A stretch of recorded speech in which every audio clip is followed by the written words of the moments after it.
Olá, eu sou Cavalcante Júnior e este é o Pode Vir, o podcast da vida acontecendo. E quem senta-se à mesa neste episódio é a doutora Helena Martins para falarmos sobre tecnologia e sociedade. Helena, seja muito bem-vinda ao Pode Vir. Satisfação enorme te receber aqui. Alegria. Começando com a xícara, que é sempre bom. Sinta-se em casa. Obrigada pelo convite. A gente começa com uma pergunta que certamente está ocupando a cabeça de todas as brasileiras e os brasileiros. Ficar ou sair das redes sociais? Eu acho que essa não é uma resposta individual, muito sinceramente, né? Seria mais fácil, talvez, dizer sair, né? Porque aí você vai, né, evitar ser vigiada, vai ter seus dados menos capturados. Mas, concretamente, hoje, para muitas pessoas é uma obrigação, inclusive, ficar, né? A gente está falando de milhares de pessoas, milhões de pessoas no Brasil que trabalham nas redes sociais, que fazem a disputa da política nas redes sociais, que conversam, se relacionam naquele espaço. Então, para não ter uma visão, né, que não seja dialética sobre a questão, eu acho que assim tem muitas oportunidades nas redes que as pessoas querem aproveitar. O problema é quais redes. E aí são um pouco, acho que é um pouco daí que a gente tem que pensar coletivamente, né? Quer dizer, é possível a gente criar outras redes para ter uma outra ambiência, né, onde seja viável ficar e essa não seja uma questão problemática, né? Então, para mim é um pouco por aí. E obviamente, nas redes que já existem, como é que elas podem ser melhoradas, né? Numa perspectiva mesmo de políticas que venham a regular essas redes para evitar que elas, né, capturem dados, façam cruzamento de dados, direcionem publicidade para crianças e tantos outros problemas. E esses exemplos que eu dei, inclusive, já são objeto de regulação em outros lugares, como na União Europeia, e aqui no Brasil ainda não. Então, acho que a gente pode ter uma resposta individual, sim, né? Mas, sobretudo, uma resposta coletiva que faça com que a gente possa ter um ambiente online que dê para a gente possibilidades de uso interessantes, né, que a tecnologia avançou em uma série de questões e hoje está super presente no nosso cotidiano, mas que seja um ambiente seguro, protegido e, sobretudo, né, saudável. Não vou falar necessariamente livre, porque é difícil ser um ambiente livre se ele for privado, né? Mas, quem sabe, público, né? E a gente possa também caminhar para outros modelos, outros arranjos. Daqui a pouquinho eu vou querer aprofundar essa temática, que você é uma das especialistas no Brasil, que é a moderação. Né? Então, a gente está conversando hoje com a professora e doutora Helena Martins, que é pesquisadora no campo de tecnologia e sociedade e professora do Instituto de Cultura e Arte da Universidade Federal do Ceará. E como foi que nós chegamos até aqui, né, para termos que fazer esse tipo de pergunta, tomarmos esse tipo de posicionamento? O que foi que aconteceu? Olha, o que aconteceu foi uma transformação da internet num sentido que também não é um sentido só da rede, né? Mas de concentração e descentralização de capital, né? Eu sempre falo isso porque Explica melhor para quem não sabe o que é isso. Durante muito tempo se pensou que a internet seria um espaço livre, horizontal, que ela levaria à superação, inclusive, de uma série de desigualdades sociais, né? A própria academia abraçou muito essa perspectiva, né? Mas é próprio do sistema capitalista sempre ter um processo de concentração. Vamos falar do rádio. Quando o rádio foi criado, também tinha toda uma expectativa de que o rádio fosse democratizar a comunicação, que ele poderia, né, ser utilizado para uma comunicação bidirecional, quer dizer, não só para a pessoa ouvir, receber, mas também falar. Inclusive, né, tem textos clássicos de um autor chamado Brecht, que é sobre teorias do rádio, que era exatamente essa expectativa. E o que aconteceu com o rádio? Ele foi sendo cada vez mais apropriado, privatizado, e aí essa lógica de concentração, né, fez com que a gente tivesse grandes emissoras de rádio, grandes empresas. E a mesma coisa que aconteceu na internet. Embora a gente tenha uma tecnologia que potencialmente ela, de fato, permite essa difusão, né, esse estabelecimento de conexões múltiplas, quer dizer, eu não preciso ter uma lógica de um apenas comunica para vários receberem, né? A tecnologia ela tem essa possibilidade de democratização, mas não é só um problema tecnológico, é um problema social. E a lógica da sociedade capitalista é caminhar, no mesmo sentido do rádio, para essa dinâmica de concentração. Foi isso que aconteceu na internet. Então, quando a gente tem, né, a partir dos anos 2000, uma crise muito grande financeira associada às empresas de tecnologia, né, ficou conhecida como crise da bolha.com, porque era exatamente, naquela época ainda era bem .com. Né? E depois a gente tem, depois de 2007, também da crise financeira, uma reorganização da internet, né? Nós temos a conformação do que tem sido chamado de plataformas digitais, né? Que são grandes empresas que não atuam só em um segmento. A ideia de plataforma é exatamente essa. Ela está o tempo todo se expandindo. Ela tem o e-mail, ela vai para o mapa, depois ela vai, né, para o sistema operacional, aí ela vai criar um aplicativo, e aí ela vai. Então, a lógica de plataforma é um pouco dessa lógica de colonização dos vários ambientes, e isso vai levando a uma concentração. E vamos falar um pouquinho, você está falando do século XXI, né? Isso. Vamos voltar para o século XX. Sim. O Brasil, ele tem uma tradição, né, da telecomunicação ser pública. Sim. E do século XX para cá, para o século XXI, nós vivemos a privatização. O que nós ganhamos com a privatização? O que nós perdemos em deixarmos de sermos o Estado que controla as telecomunicações? Essa pergunta ela é exatamente o histórico desse movimento, né? Quer dizer, como é que essa tecnologia que poderia ser tão difusa e tão democrática foi sendo também mais controlada, né? O processo de privatização ele é central para isso, né? Toda a história da internet tem muito essa marca, né? Então, começa nos Estados Unidos, depois espalha para outros países, aqui no Brasil chega no fim dos anos 90. Tem muita gente que fala que você ganhou em eficácia, etc., né? Eu, sinceramente, não gosto desse debate. E falo isso com muita tranquilidade. A minha tese foi sobre convergência, então eu estudei tanto telecomunicações quanto radiodifusão, numa perspectiva histórica da transformação. E, na época, a Telebrás ela era uma empresa de ponta. A Telebrás chegou a lançar satélite, né? Ela estava bem enraizada. E aí ela passa por um processo, né, de muito ataque, começa a ser muito fragilizada, né, inclusive em termos financeiros, não acompanha as tecnologias mais novas, e aí se começa também a ter um fortalecimento da ideia de que tinha que privatizar. E a grande defesa era que a privatização levaria à ampliação da concorrência, né? E aí você tem isso, de novo, você tem isso no primeiro momento, quando tem a privatização, aí várias empresas vão lá, compram pedaços da Telebrás e tal. Né? Quem vai lembrar aqui, Teleceará, coisas assim, né? Tem toda uma disputa em torno dessas empresas. Mas logo, antigamente, o telefone pertencia, era um bem que as famílias acumulavam. Você tinha 5 linhas, 10 linhas, 20 conseguir uma linha no começo era demorado, né? Então, para você que não viveu o século XX, era assim que funcionava naquela época. Fazia assim, né? Discava. E agora o que a gente tem, na verdade, são também 3, 4 empresas, né? Vivo, Claro, TIM, é mais ou menos isso em termos de telecomunicações, né? E a Oi, que está falida há bastante tempo, está aí, né, sobrevivendo com muita dificuldade. Então, assim, também vivenciamos um processo de concentração nesse setor, porque é a dinâmica dessa sociedade. Então, o resultado é que, né, nós temos hoje uma lógica de concentração em vários setores. Agora, no caso da internet, eu acho que é mais problemático, porque a gente está falando de uma concentração transnacional, né? Então, no mundo inteiro, são 5 plataformas praticamente que dominam, né, as comunicações do mundo inteiro, com um funcionamento muito, muito, muito pouco transparente, na verdade, bastante opaco, né, e com dinâmicas que interferem no próprio plano da cultura. E aí não é só um problema da concentração econômica, né, é um problema, de fato, de uma transformação cultural, da possibilidade de manipulação, da possibilidade de você estar, né, modificando valores da sociedade, né, lógicas culturais dinâmicas a partir de um modelo de negócio definido por 5 empresas.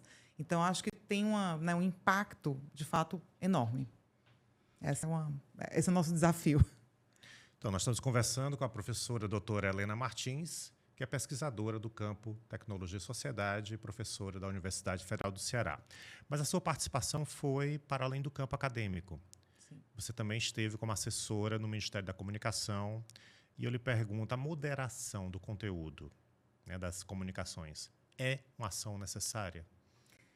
Com certeza. E eu vou falar, eu participei, de fato, do grupo de transição do governo federal. A gente elaborou, né, um relatório que apresentou uma série de políticas, tanto avaliando as políticas que foram desenvolvidas pelo governo Bolsonaro, quanto também propondo, né, políticas públicas para serem desenvolvidas no governo Lula.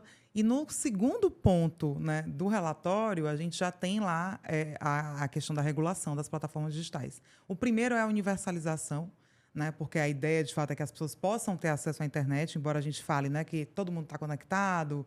Muitas políticas públicas, inclusive, né, até mesmo na pandemia e hoje até pela INSS, né, políticas públicas que chegam na camada da população pobre, hoje, né, dependem do acesso à internet, mas, na verdade, boa parte da nossa população não tem o que a gente chama de um acesso significativo, que é um acesso de qualidade, né? Então, ainda tem um gap, né, uma desconexão muito forte, sobretudo nas periferias, e aí, obviamente, né, com todas as marcas de classe, de raça, etc. E o segundo ponto era a regulação, né? E a gente já entendia que a regulação era fundamental, porque esse debate está posto, né? O caso da moderação, ele é um aspecto da possibilidade de regulação, tanto Então, privada explica para a gente, quanto regulação e pública. moderação. A regulação é a definição de como um setor vai funcionar, né? Isso pode ser feito por meio de política pública. Eu vou dizer, eu criei uma empresa pública. Ou então por meio de leis, né? Eu vou criar uma lei para dizer, olha, essa plataforma digital tem que apresentar termos de uso para um conselho. Esse conselho tem que aprovar esse termo de uso para ver se ele está aderente à legislação nacional, né? Então, pode dizer que as plataformas não devem ser concentradas, ou pode colocar uma série de outras regras que vão organizando aí, que elas têm que, no caso da Europa, lá, o GSA, né, que é o Digital Service Act, que é a nova lei da União Europeia sobre essa questão, ela coloca que as plataformas, por exemplo, têm que, né, ter o que eles chamam de dever de cuidado. Então, tem uma série de ações que têm que ser feitas em relação, inclusive, a conteúdo, para evitar determinados conteúdos de crime, etc. A moderação, ela já é feita. Ela sempre foi feita, né? Porque a gente tem um número enorme de conteúdo que é produzido. Muitos conteúdos são bastante problemáticos e, sobretudo, conteúdos que são fáceis de identificar, essa moderação acontece, né, frequentemente. Por exemplo, exploração sexual infantil, né? Isso sempre estava colocado lá para uma ação das plataformas, né, retirarem esses conteúdos, né?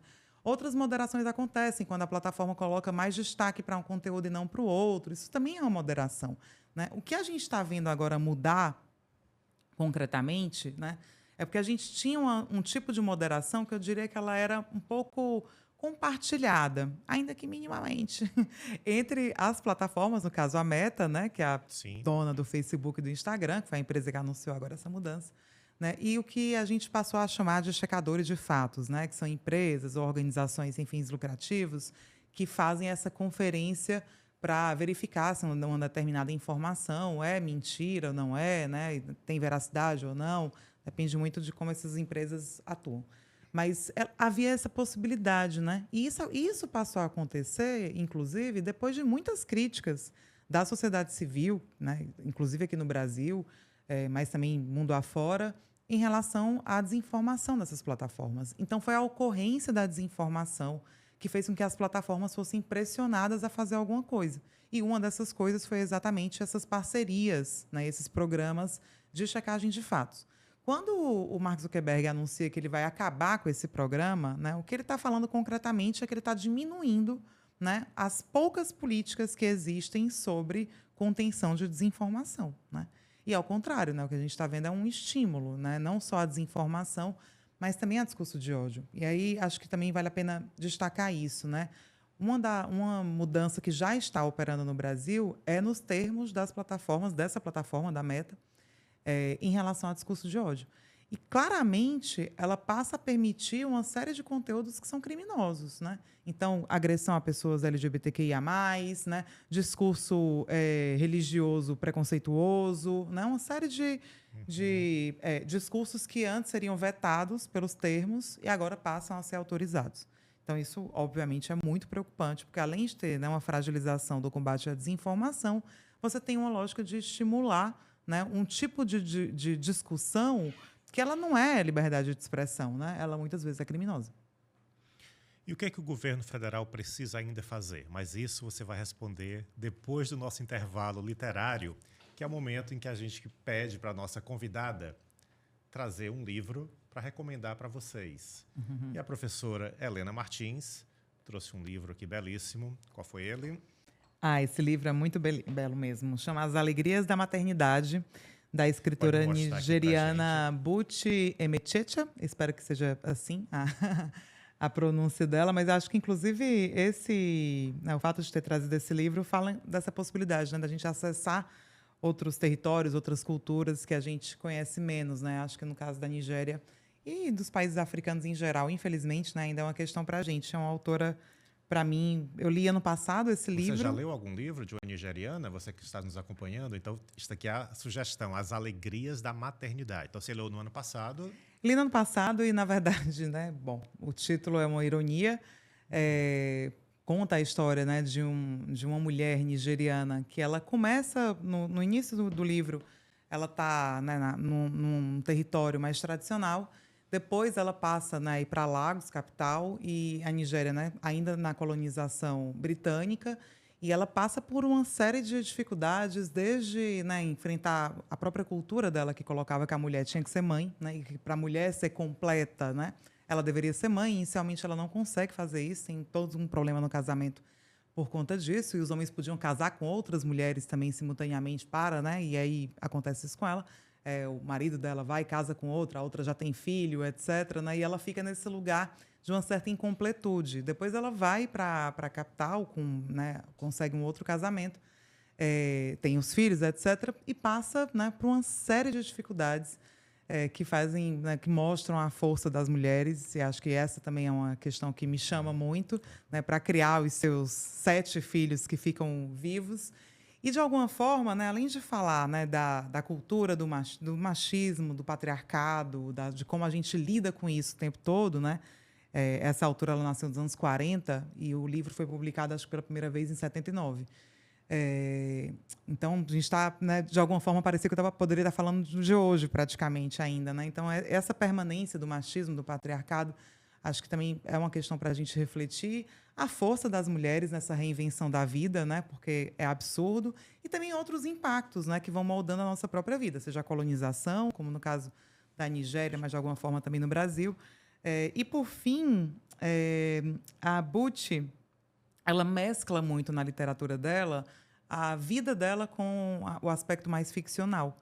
Então, ela também foi essa mulher. Ela também foi uma mulher que também não, né, não conseguiu ser escritora cedo. Ela sai da Nigéria, vai para o Reino Unido. E no Reino Unido, ela, né, batalha muito para conseguir ser escritora. E ela só muito tardiamente é reconhecida. Aqui no Brasil, inclusive, os livros dela têm sido publicados, acho que nos últimos 10 anos. Ela já nem estava mais viva. Então, acho que também, né, E a escrita é fenomenal. Olha, eu li de uma vez e fiquei muito encantada com ela. Tem um aspecto antropológico dessa questão das gerações, das tradições, né? Então, tem muitas camadas aí para a gente explorar desse livro. Então, esta foi a sugestão da professora Helena Martins, o livro As Alegrias da Maternidade. Eu vou pedir para que ela pronuncie o nome da autora. Buti Emecheta. É uma Espero. escritora nigeriana. Isso. Ainda viva? Não, não mais. Já faleceu. E retornando, então, à nossa temática da tecnologia e sociedade, a professora Helena Martins, ela fez parte, como ela falou há pouco, da equipe de transição, né, que trabalhou, né, arduamente na transição do governo Bolsonaro para o governo Lula, no que concerne à moderação, à regulação, né, das plataformas digitais. O que ainda não foi feito, que nós precisamos realizar no nosso país? Quase tudo, infelizmente. O Brasil tem uma tradição, né, muito negativa em relação à regulação das comunicações. Né? É sempre um debate muito travado. Né? Então, eu comecei a militar nessa área. Eu era estudante ainda de comunicação e era do movimento estudantil de comunicação em 2006. Então, né, eu já estou quase com 20 anos de debate sobre regulação das comunicações. No país, né, o FNDC, por exemplo, que é o Fórum Nacional pela Democracia na Comunicação, ele é do início dos anos 90. Né? E sempre nessa batalha por avançar na regulação das mídias tradicionais, da TV e do rádio, para evitar violações de direitos humanos na TV, para ter mais espaço de diversidade, de pluralidade na televisão, no rádio. E sempre a gente, né, enfrentou o interesse empresarial, que, obviamente, né, sempre se colocou contrário à regulação. A ideia de censura foi muito produzida, muito promovida, né, por esses interesses empresariais.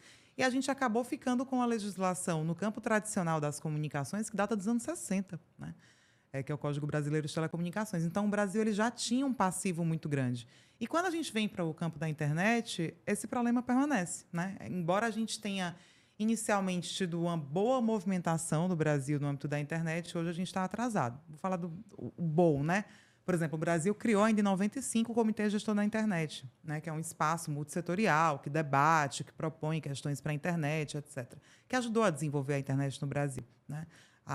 O Marco Civil da Internet, que é uma lei de 2014, né, que é chamada de a Constituição da Internet no Brasil, ela foi consagrada no mundo inteiro. Assim, todo mundo falou, nossa, o Brasil aprovou uma legislação com princípios, né, de promoção de direitos na internet, colocando, inclusive, que o acesso à internet é um direito.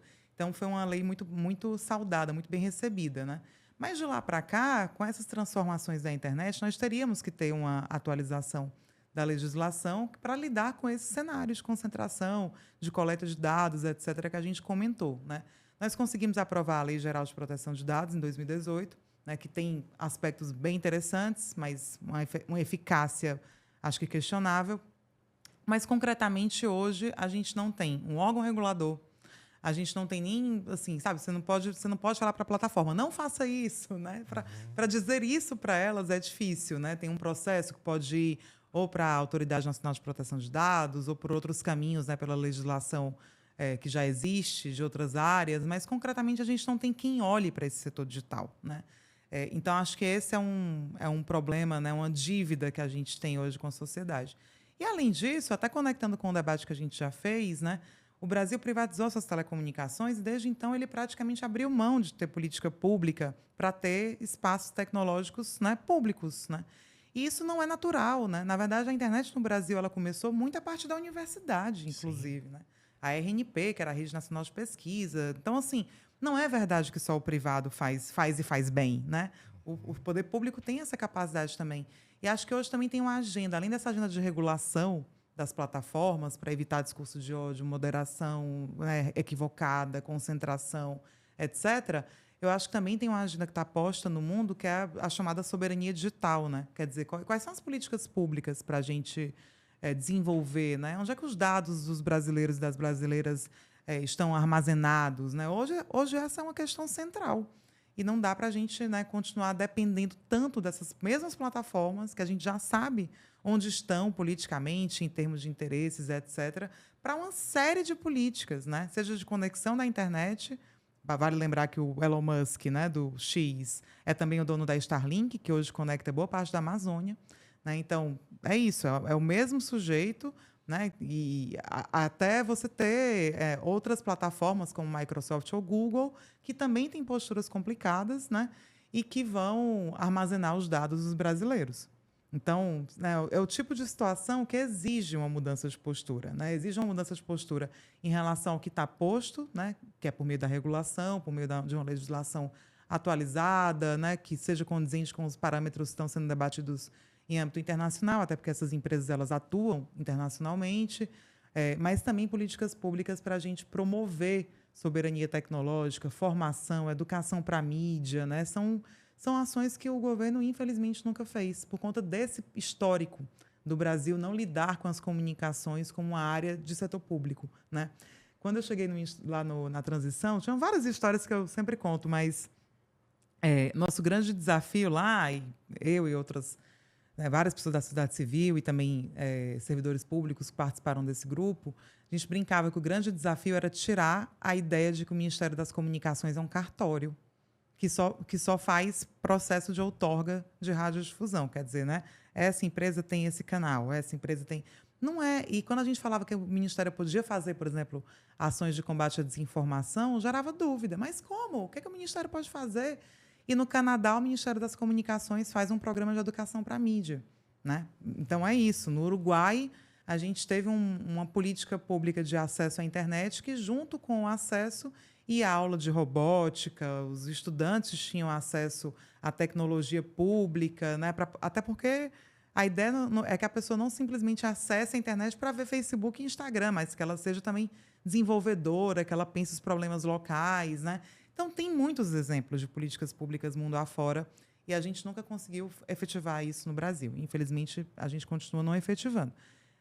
Há sempre a esperança, né? Então, acho que o momento agora é de realmente mostrar para a sociedade, né, e ajudar o governo a se movimentar nesse sentido. Claro que os entraves são enormes no Congresso, né, no setor privado em geral, mas acho que a gente tem um momento que a urgência ficou muito nítida, né? E acho que esse é o momento onde a gente tem que abrir espaço também, né? Ampliar os horizontes e falar que é possível, é necessário e tem que ser feito. Uma dessas veredas de esperança pode ser o letramento digital, a literacia digital, como tem sido chamada? Com certeza. Eu acho que essa é uma que atravessa qualquer política, né? A gente não vai ter... Se a gente tiver, com mais conexão e as pessoas simplesmente acharem que a internet é a rede social privada, né? O Facebook, o Instagram, e o Brasil é um país que faz essa confusão enormemente, segundo pesquisas, inclusive, né? É muito pobre, né? Muito pouco para o que a gente pode ter em termos de desenvolvimento tecnológico. Além disso, o Brasil é um dos países que mais tem dificuldade de reconhecer o que é desinformação e o que não é, né? O Instituto Reuters, inclusive, acabou de fazer uma pesquisa que mostra a gente lá no finzinho do ranking, né, da capacidade de identificar o que é uma desinformação. Então, nós temos problemas muito sérios em relação a isso, né? Eu brinco que uma parente minha, não vou falar o nome para ela não ficar chateada, ela sempre fala assim, mas Helena deu na internet. É como se aquilo fosse verdade, porque apareceu para ela, né? Quer dizer, ela não sabe como é que a notícia é produzida, como é que a circulação se dá, quem é que produz, de fato, né, aquela informação. Então, nós temos uma sociedade que ela não foi preparada para lidar com a comunicação como algo, né, objeto de debate, objeto de política pública, etc. E isso faz muita falta, né? Então, a gente realmente, assim, a questão da literacia, ela tem que ser, né, permanente, até mesmo porque cada vez mais essa é a ambiência onde nós estamos, né? Eu tenho um sobrinho que ele joga muito videogame, muito. É um tema polêmico em casa, né? Porque, enfim, a pessoa estuda tecnologia, mas está lá, né? É difícil, e é muito difícil convencer os jovens a não dispor quase que todo o tempo livre que ele tem naquilo ali, né? Então, olha os impactos disso para a formação, para a vivência, para a experiência. A gente sabe, né? A psicologia está aí mostrando o tempo todo, todas as áreas estão mostrando o tempo todo esses impactos, né? Então, acho que a gente tem que ter uma sociedade que pense sobre isso. E, para mim, a literacia ela pode ser esse estímulo também, né? A cada setor, na escola, né? Pensar sobre essa introdução, sobre a presença das tecnologias na sociedade. E você, na sua pesquisa de pós-doutorado, tem rodado o mundo, né? Reino Unido, Espanha, Canadá. Tem algum bom modelo para compartilhar com a gente? Você encontrou algum modelo que possa nos inspirar na literacia digital?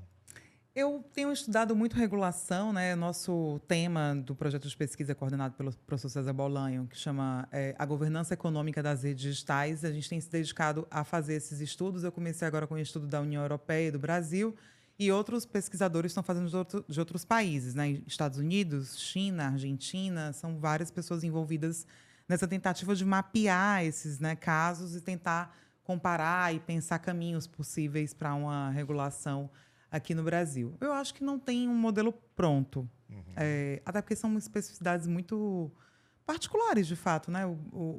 A forma como as plataformas lidam com o Brasil e com a União Europeia, por exemplo, é completamente diferente, né? Na União Europeia, elas topam a regulação, elas reclamam, elas, né, também fizeram ataques contra o pacote da regulação europeia que foi apresentado e que hoje está em vigor, mas elas aceitaram, né, essa regulação. Elas, por exemplo, dão mais dados nos seus relatórios na União Europeia do que apresentam esses dados no Brasil. Então, tem uma série de desigualdades, né, que elas também são muito marcantes, né? Fora a gente ter uma população do tamanho que o Brasil tem, fora a gente poder pensar como é que a tecnologia poderia ser utilizada para um projeto, vou usar essa palavra na ausência de uma melhor, de desenvolvimento, né? Enfim, acho que tem muitas questões particulares.